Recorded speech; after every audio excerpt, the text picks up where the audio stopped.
Assalamualaikum warahmatullahi wabarakatuh. Nama saya Ricky Fernando, NIM 22022-310, mata kuliah Etika Hukum Bisnis. Saya akan mempresentasikan bisnis dan etika dalam dunia modern. Yang pertama, definisi etika. Istilah etika berasal dari bahasa Yunani kuno. Bentuk tunggal kata etika yaitu ethos, sedangkan bentuk jamaknya yaitu eta. Etika dan moral mengandung pengertian yang sama, namun dalam kegiatan sehari-hari terdapat perbedaan. Moral lebih kepada penilaian yang dilakukan, sedangkan etika berarti mengkaji sistem nilai-nilai yang berlaku. 2. Definisi bisnis. Bisnis menurut Huggins dan Kapur dalam Alma, bisnis adalah suatu kegiatan individu yang terorganisasi untuk menghasilkan dan menjual barang dan jasa guna mendapatkan keuntungan dalam memenuhi kebutuhan masyarakat. Yang ketiga, definisi etika bisnis. Dari penjelasan etika dan bisnis sebelumnya, yang slide pertama dan kedua tadi, maka dapat disimpulkan bahwa etika bisnis adalah cara-cara untuk melakukan kegiatan bisnis yang mencakup seluruh aspek berkaitan dengan individu, perusahaan, industri, dan juga masyarakat. Jadi ketiga-tiga itu berkaitan individu, perusahaan, industri, dan juga masyarakat. 4. Prinsip-prinsip etika bisnis. Yang pertama, prinsip otonomi. Yang kedua, prinsip kejujuran. Yang ketiga, prinsip keadilan.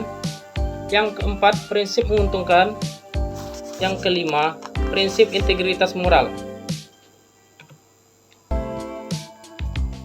Yang kelima, nilai-nilai etika bisnis. Nah, ini yang sangat kita perhatikan adalah pertama, yaitu kejujuran. Sifat kejujuran itu sangat diperlukan dalam berbisnis. Yang kedua, keadilan. Keadilan di sini sudah kita pahami itu adalah adil dalam artian semua rata, tidak ada pandang bulu dan sebagainya. Yang ketiga, rendah hati. Jadi ketika kita berbisnis, maka sifat-sifat rendah hati ini harus kita tanamkan. Yang keempat, simpatik. Jadi kita harus mempunyai etika simpatik ketika kita bermitra bisnis dengan yang lain. 6. Komponen etika bisnis. Sebelum memulai bisnis baru, pebisnis harus merencanakan secara menyeluruh. Salah satu cara terbaik untuk menentukan apakah suatu ide bisnis itu yang layak adalah dengan mengevaluasinya. Jika ide itu mengejar bernilai, informasi yang dikumpulkan selama tahap perencanaan dapat digunakan mengembangkan sebuah rencana bisnis. Yaitu kemungkinan. Yaitu kita harus tahu kemungkinan yang ada ke depannya dan lain sebagainya. Yang kedua, anggaran. Anggaran ini bersifat keuangan. Kita harus mempunyai anggaran cukup ketika memulai bisnis. Anggaran cukup untuk modal dan sebagainya. Yang ketiga, struktur dalam organisasi. Salah satu contohnya direkturnya, manajer, supervisor, staff, dan lain sebagainya. Yang keempat, lokasi.